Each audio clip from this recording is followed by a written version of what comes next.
And then people want me to hold my head up high and act like I don't have any feelings.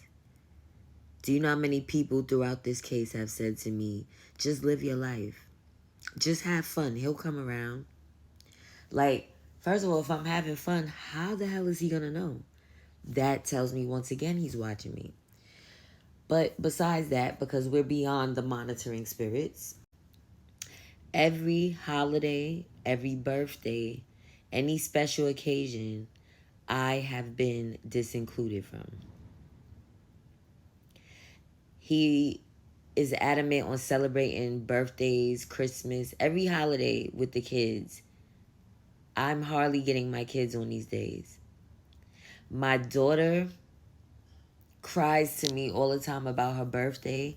She's trying to basically express that why didn't she have a party? Why isn't she having a party? Now, I told y'all he has a new daughter. He's throwing birthday parties for this daughter in front of my daughter's face.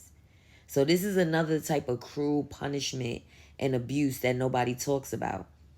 Because I have to pick up the pieces to my children's heart when I have that time to even speak to them or be with them. And when I'm not with them, they're being coached by people. They're being groomed. They are being groomed to hate their mother. They're being groomed to think that their mother doesn't count. Okay? It's so bad.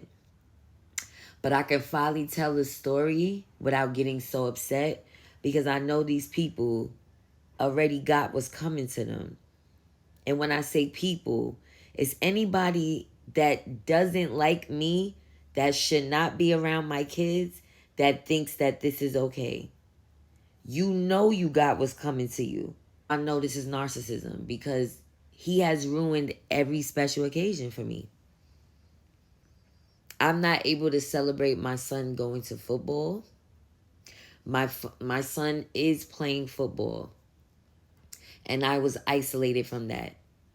So he has his new girlfriend there with their kid and my kids. She's around my kids more than me right now. And they're all going to the games and the practices. And I have an order of protection against me because my children were sick and I didn't take them to school.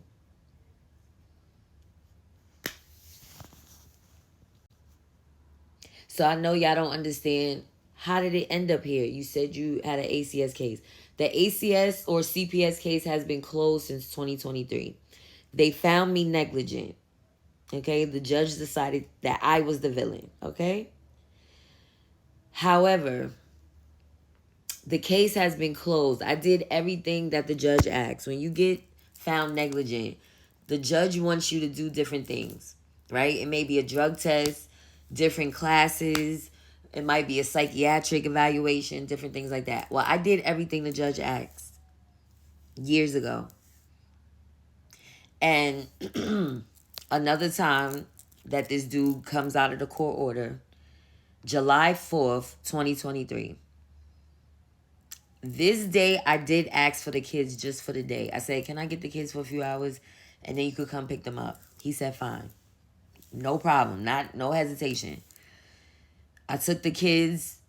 My brother had fireworks for them. And my son was like, oh, daddy has fireworks for me, so I don't want to watch too much. You know, I'll wait for daddy to come pick me up. He called and said he was on his way. I got the kids ready. I dressed them. I put their book bags on. Had them waiting by the door. Never showed up. Now, at this time, I was working in Brooklyn. I was living in Brooklyn. So I needed to get on the train so I could get back on July 4th. I had to get on the train in New York City. And 10 o'clock, he didn't show. 11 o'clock, he didn't show. 12 o'clock, I'm like, I gotta go. So I took my kids to Brooklyn. Didn't hear from him the next day. That was July 5th. Whole day went by. Nothing. Nobody called me, nothing. So then I end up saying it to my oldest son. He was maybe 21 at the time. I was like, I told him about him not coming to pick the kids up. He's like, oh, I saw him wilding the other day. It was a big block party on his mother's block. And he got arrested. So the guy who was awarded temporary custody gets arrested. did not come to pick up the kids, and I had to work the next day.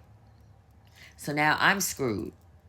So I paid for my oldest son's Lyft to come all the way to Brooklyn so he can watch the kids while I go to work. But he wasn't gonna be able to stay there every day. So he had to go back and forth because he didn't have nowhere to sleep where we was at in Brooklyn. It was a 1-bedroom. So I had to ping pong, pay for him to take a Lyft to watch the kids for the couple of days. This dude calls me July 6th or 7th talking about where you at. I was like, where are you at? What happened to you? Oh, I'm coming to get the kids. Where you at? No explanation, no nothing. Just, he's coming to get the kids, that's it. I banged it on him. Like, I don't know where you were. I don't know what you think this is. But I'm not just giving you my kids and you disappear for 2 days. Am I wrong?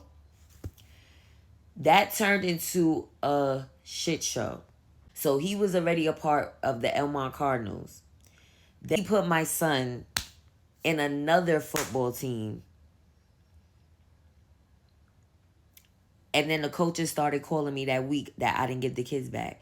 Oh, can you please bring them to practice? I knew it was a setup. I was like, no. I said, I'm not bringing them to practice because I wasn't even a part of nothing before this whole thing happened. He was scared at first. He was scared. Long story short, his lawyer ended up writing a writ to basically have me produce the kids or I would have a warrant for my arrest. So I had to return the kids to him. And he was okay with that. And then something really crazy happened right after I had to give the kids up. But we gonna save that for part 6.